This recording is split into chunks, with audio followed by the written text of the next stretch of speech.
Hey, good morning. Yes, it is. It is Monday. It's the weekday, June 17th. So, what are we going to talk about today?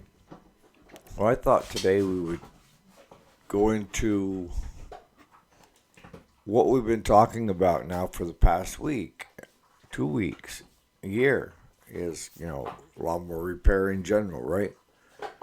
But what I'm trying to show you is that there's more than just one way to approach it to make money at it. So, stay tuned.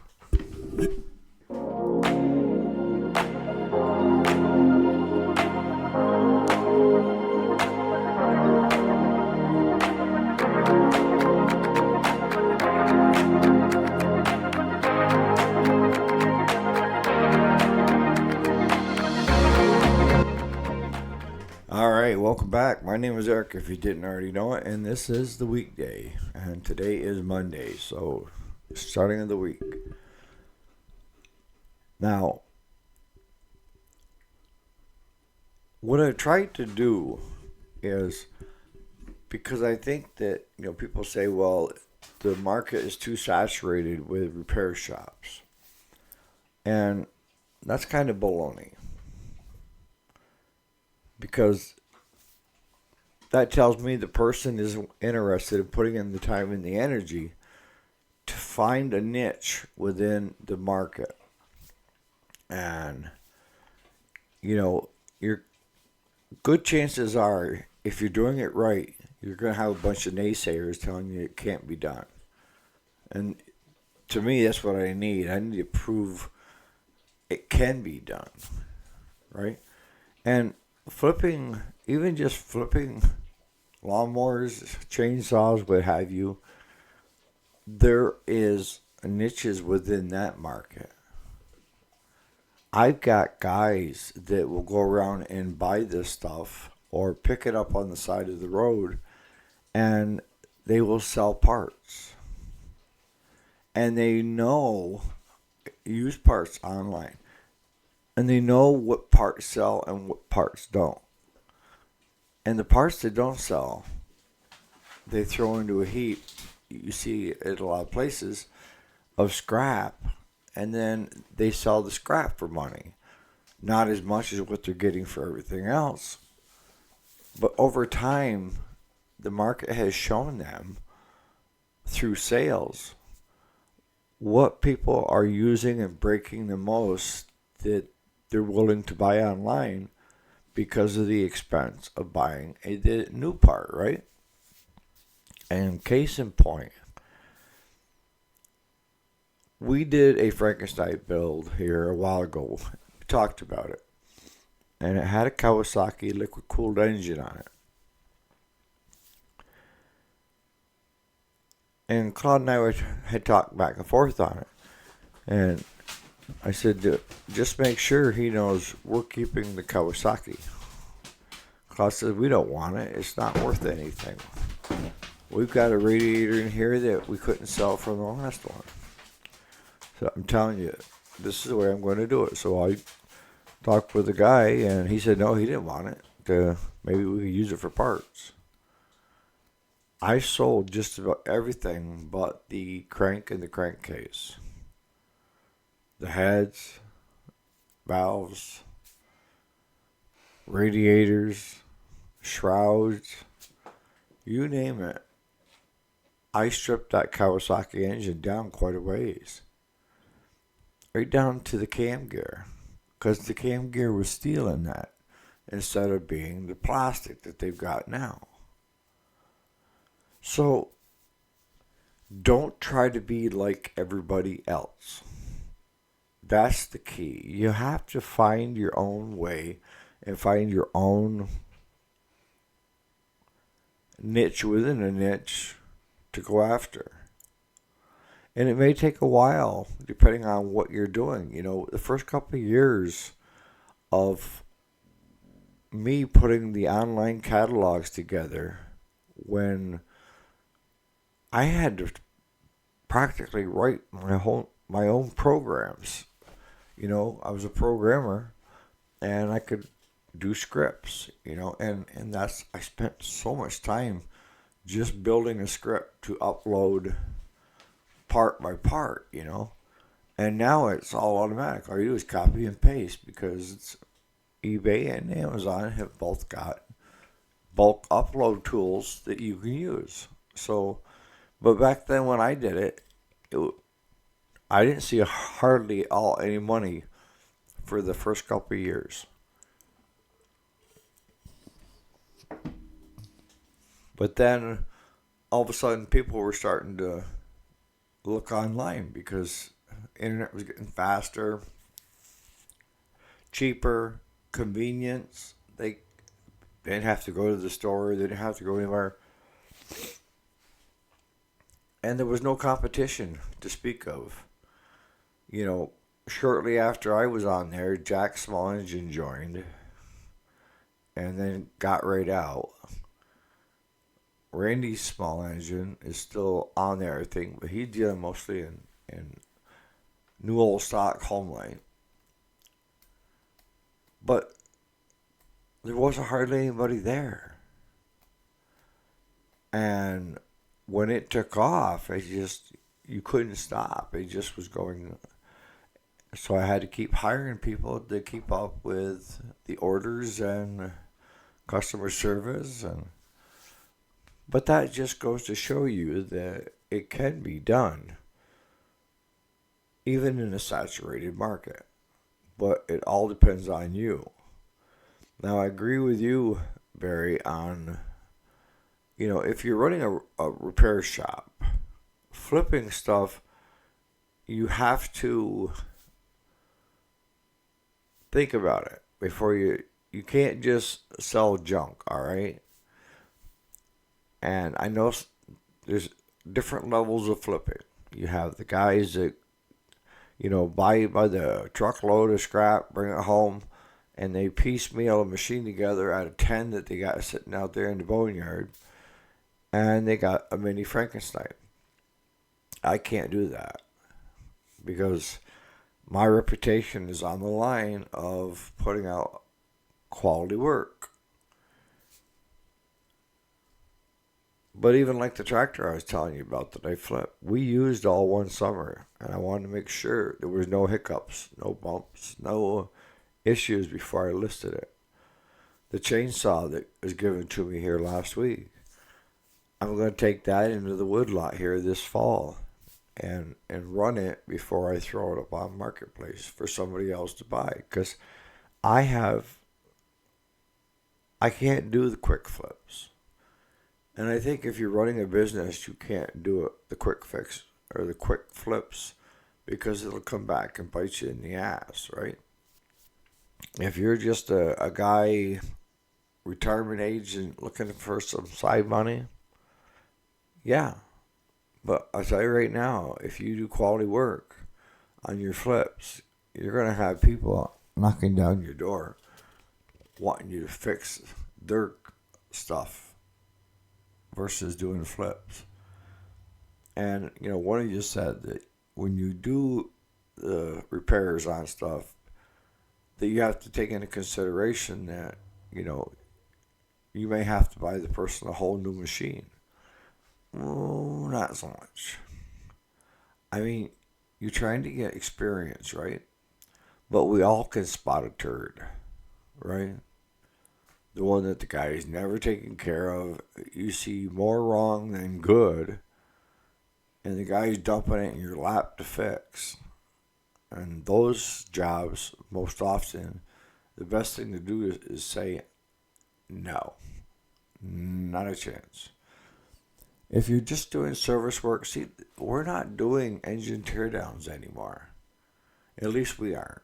We were always doing them on the Briggs and the Kohler. It was worth getting a short block, which is just the lower end, and you add your carburetor and head and all that.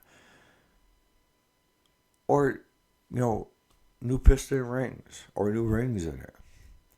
Because the cost of getting something equivalent was thousands. And the cost to rebuild it usually was half, less than half.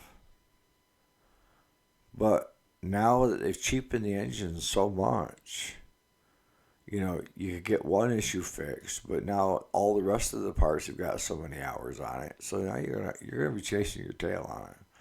So we just stopped doing it. If you're gonna throw a plastic cam gear in an engine, then you are thinking that much for the long term. All right. So it's gonna take time to find your niche, but I can tell you right now, it's worth the time doing so. If you're the guy that is a copycat that just tries to emulate and copy what you see somebody else doing, is that going to work? Short term, possibly. Long term, probably not. Because you don't have the experience, the knowledge of the guy that you're copying.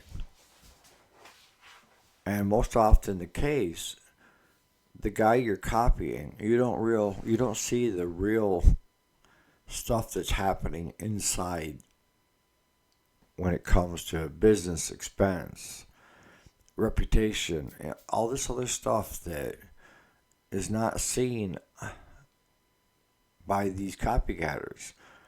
And if you're wanting to be a copycatter, that tells me you're lazy. It is, you're lazy. I'm not talking about franchises where you buy into a franchise and they supply everything, but you put the money up front, right? That's one thing. But even with a franchise, you get all the knowledge and experience coming from the franchisee of how to do it, the way to do it, and everything has to be the same in uniform. Because let's take McDonald's. McDonald's wants you to have the same burger and fries in New York that you're going to have in Florida. And that's why they have strict guidelines. And that's why your McDonald's franchise usually do well, is because they have all the advertising behind them and they've got all that experience behind them. They're basically just running the franchise. And that's fine. But with a copycatter has no experience. Nobody giving them experience from past history. And they're just kind of like fake it till you make it. And I've never seen that happen where it turned out well. Usually it's short-lived. And when I say short-lived, a year or two maybe, and the guy has gone backwards where he's lost money for the past couple of years.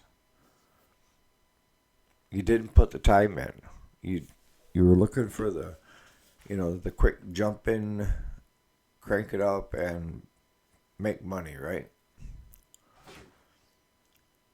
One of the things that when you're thinking of doing a business and growing a business is you can't base it on. I think Amos will back me up because he is one of those guys that started from scratch and built something and then retired from it. And from my experience, I never chased the money. All right? I'm not saying that money's not nice, that money doesn't make, life easier. But if you're just focused on money, then you're not going to do as well on the back end. I always when I was doing the online business, I wasn't competing with everybody else, and I wasn't looking at the almighty dollar. I was competing with myself. How can we make this better tomorrow? How can we make it better today versus yesterday? Learning from our experiences and enjoying the journey of our success.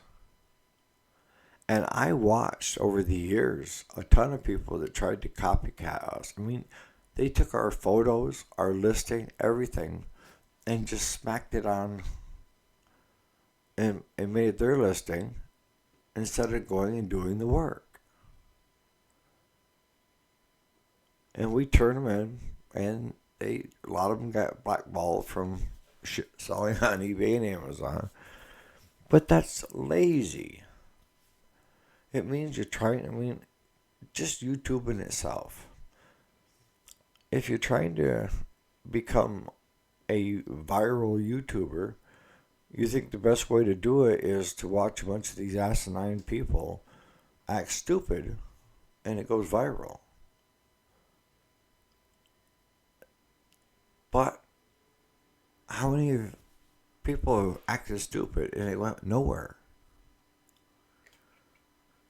And that's the same thing with my YouTube channel, our YouTube channel. I've never approached it for the money. Don't worry, there's not much. I approached it with, if I can teach and help one person, then it's worth my time. And, I said this before, I get as much back as I give. And that's thanks to you, because we're like in it together. And I'm not afraid to make mistakes. And I ask for help. And if I make a mistake, point it out. I'm a big boy. That's how I learned too. So you got to be willing to put the time in. And you got to be able to look at the market. And depending upon your age, if you're, 40s and 50s, you still got plenty of time to start a successful business and sell out to retire. If you're close to retirement age and you're looking for something for supplementary income,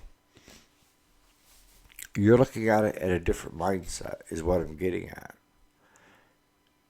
But each mindset, there are niches within every market out there. It's just you have to find it. Find what everybody else is not doing and do it. And that's the key to success.